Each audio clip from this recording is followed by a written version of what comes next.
Hi from Cook at Home. Today we are making a rotla, that is another form of chapati or a bread, but we are not using any yeast or any fermenting agent.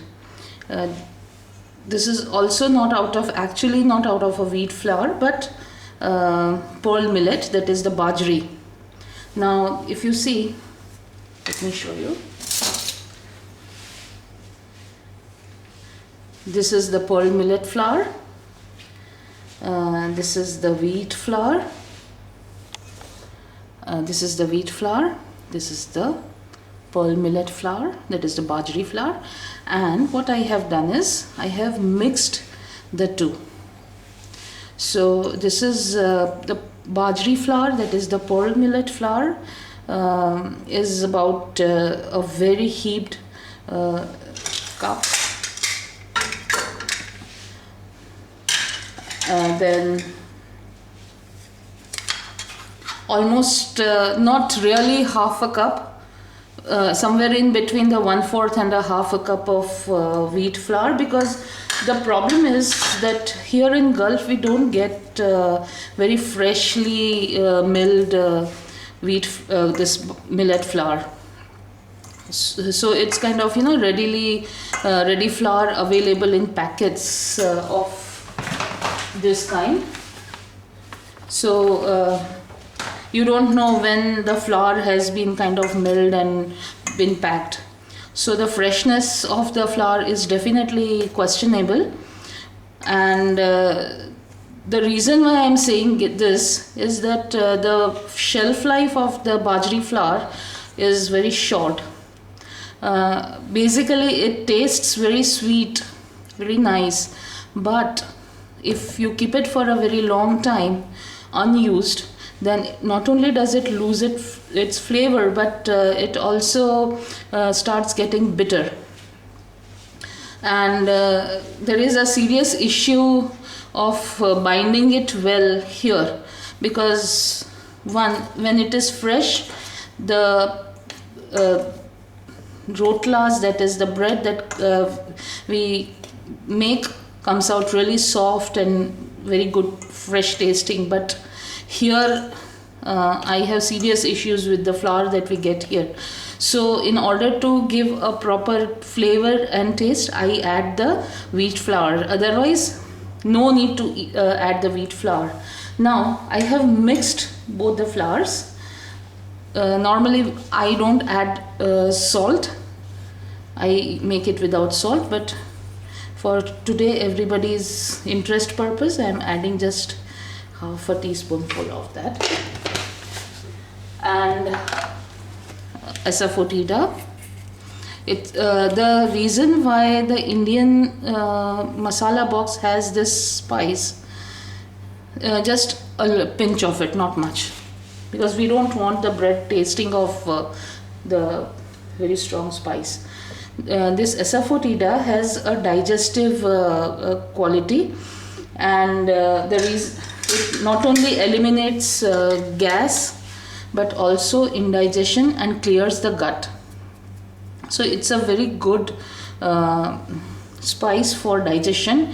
If small kids infants have tummy aches, colic, what we do, like our grandmoms, the way we have grown up, around the navel, the pure asafoetida, they mix it in water, and that is applied around the navel to help the kid sleep well when it has colic and the severe tummy ache. Okay, now to this I am going to add, first let's start with a cup of water, because we might not need more than that. But then again, from place to place, shop to shop, flour mill to flour mill, the type of quality of flour varies. So the amount of water absorption also changes. See, the binding has already started. Now, according to my knowledge, the Bajri flour, that is the millet flour, is non-glutinous. But I don't think we want to go that way. We are more concerned with the recipe. Normally when we make the dough from this flour, we don't use the rolling pin to roll like chapatis or parathas. We make it with the hand. But because it's a question of practice, although I do it, but not everyone can do it, as it does require a lot of practice. Now let me add another cup of water to this. I have filled in this 1 cup measurement, but I'm not going to add all of it right away.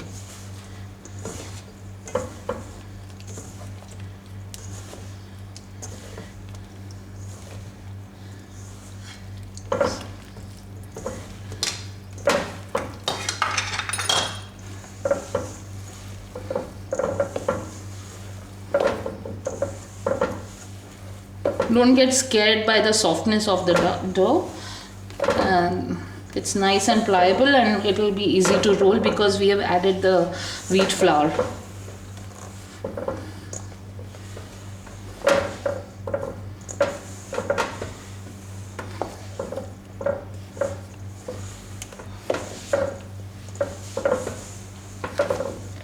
Okay, now I just need a little sprinkling of water, not much.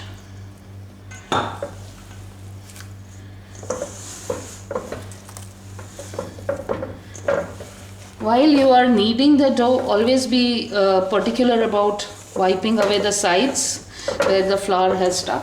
So you utilize each and every granule of the flour.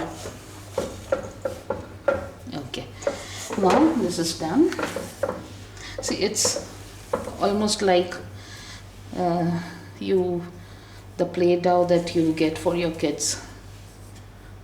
Just a little water to again bind it. That's it.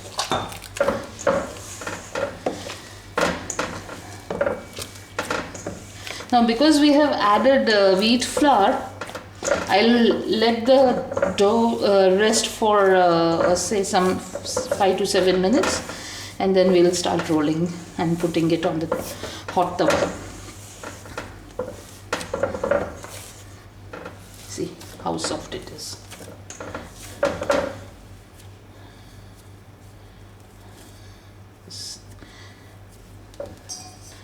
If you are not scared, you can make it a little softer also, but not very soft.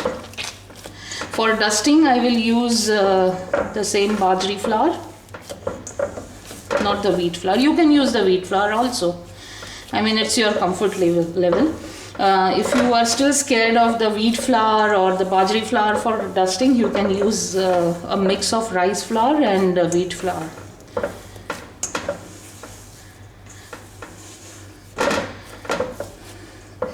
See how soft it is.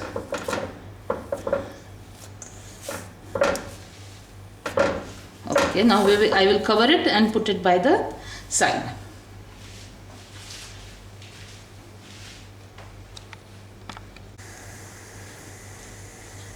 Now I have the gas turned on with the tawa all hot, and my actual vessel for putting ghee, that is the clarified butter, has gone for washing, so this has replaced that vessel, but this is ghee.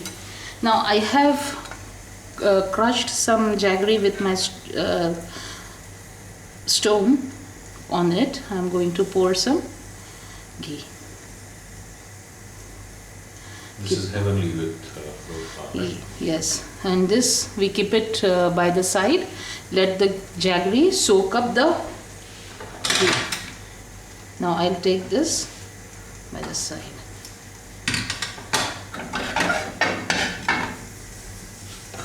Now this atta is all ready for dusting. I have taken out some Bajri atta, that is the millet flour. You can use rice flour or wheat flour, anything of the choice, but please don't use white flour. I am severely against that. It just gives a lousy flavor. And my very own chopping board, that's my rolling board. I'm going to roll up the rotlas, that is the bread that I was talking about. We are not going to make a huge big ones, very nice tiny ones. So it's fun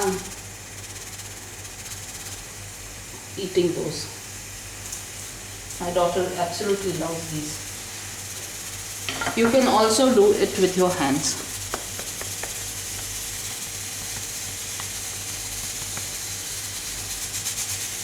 Or you can use a simple rolling pin also.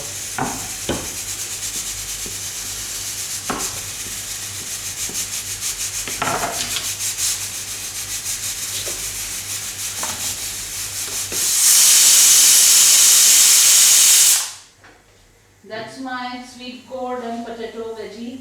One whistle. Now I have some water, which I am going to just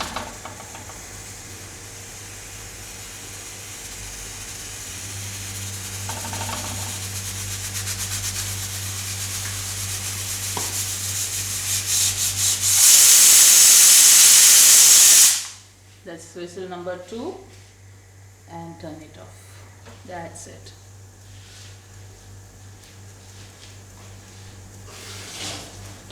The main difference with Bajri roti is that you make it with water and not with Yes, there is absolutely no fat involved in the preparation of the dough or even on the tawa.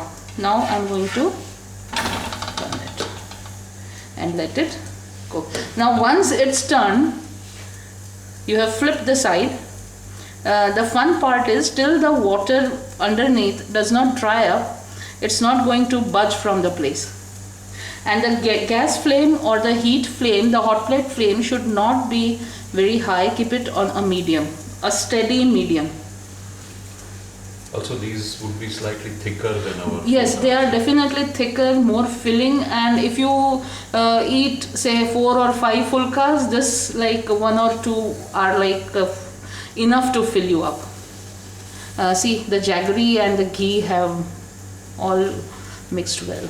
This is our traditional farmer food. Yes, with this rotla we put smear a lot of ghee on this, put in the jaggery and ghee and eat it along with that with some garlic chutney. Yeah, thinking of garlic chutney, it's like yeah. Now see, the water has dried, but it's still not done. We want these brown things to come up nicely. While it's being done, I'll roll up the second one. You can actually make this and store it. And I mean, the way in the Western world people eat oats, quinoa, I mean a lot of other stuff which as Indians or Asians we are not used to. What you can do is prepare these. Don't put any ghee or any olive oil or anything on it. You just keep it and overnight in a packed nice dry place, and next day morning just make it into a fine powder. You can crush it, crumble it, and then soak it in milk, dairy milk or nut milk or yogurt, peanut curd, whatever is your choice, and you can sweeten it with honey or sugar or maple syrup or date syrup or chopped dates, and you can just kind of don't like sweets, then salt and pepper, not in the milk but with yogurt. It's done. Now the other side. Now it's done puffing up. Yeah, I'm not very sure with the flour that we get here. The puffing up is a big exercise here, but it has puffed up this time. See, it's puffed up. Now I'll let it stay. The trick is not to roll it very thin like a chapati. This is how it looks. I have a ready plate to which I will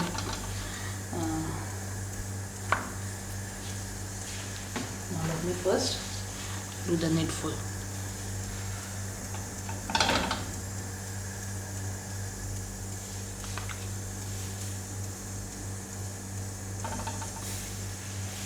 Okay. Now with the rotla that I had made, what we do is, it's really hot actually, but let me do it with a spoon. We just break open the outer layer and let me flip this first. That's it. Take a nice spoonful of ghee. First apply it outside, put it in, and then put this jaggery over it and have fun.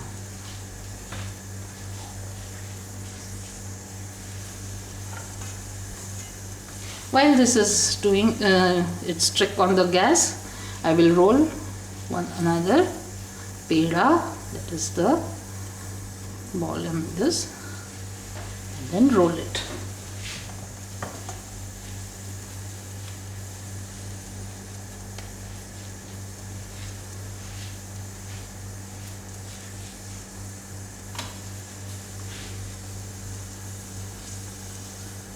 Not too much of flour, or the flour will burn here.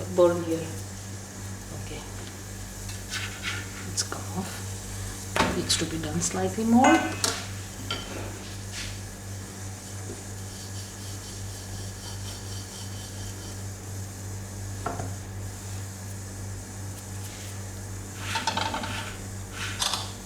The trick is not to keep on touching the thing. You just leave it alone. Give it space to cook well.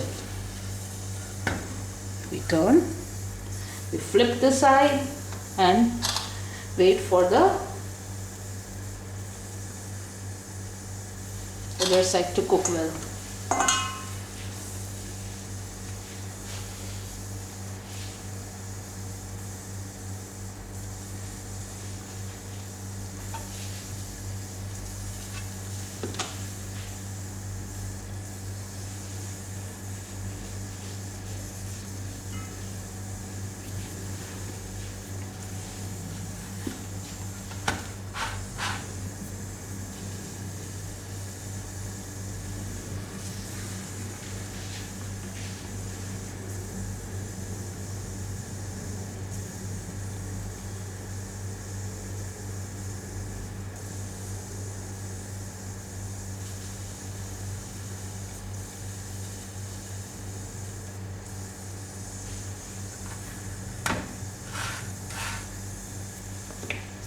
I felt it was a bit, underdone on the other side. So, but don't make it a habit of flipping it too much. See, what I do is, because this dough is flat, too soft, with this flat spatula, just take it like that and slide it here. And now some time for water. I normally cook this on a clay pan, but too much of global moving from one country to the other. I had a very nice handmade one, but it broke in transit, so I'm left without that, or I would have shown that on the clay plate. Now see, it has moved from this to this place. Now I can't kind of even dare to, remove it from here and put it here. So let it be.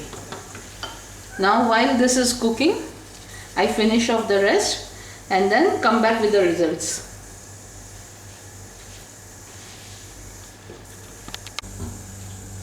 So this is done. Now the main thing that I want to point out is, for this rotla I have specially used wheat flour to bind the millet flour together. Since there is no gluten inside, it kind of doesn't bind well.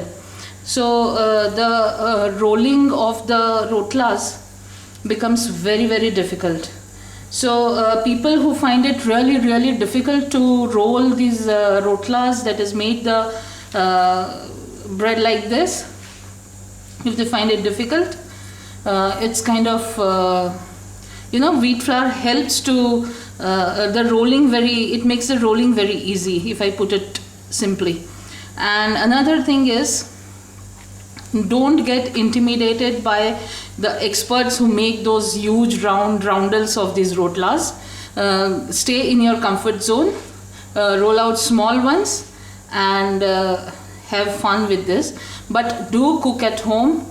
Enjoy cooking, enjoy all the processes of the cooking. It's not important to be a perfect cook, but it's very important to be someone who really is able to serve food which is lip smacking, finger licking, and absolutely enjoyable, and is able to bring a lot of laughter, love, joy on the dining table. So I hope this has helped. Do cook at home and have fun watching my videos. Do experiment at home and enjoy. Till then, till the next segment, bye.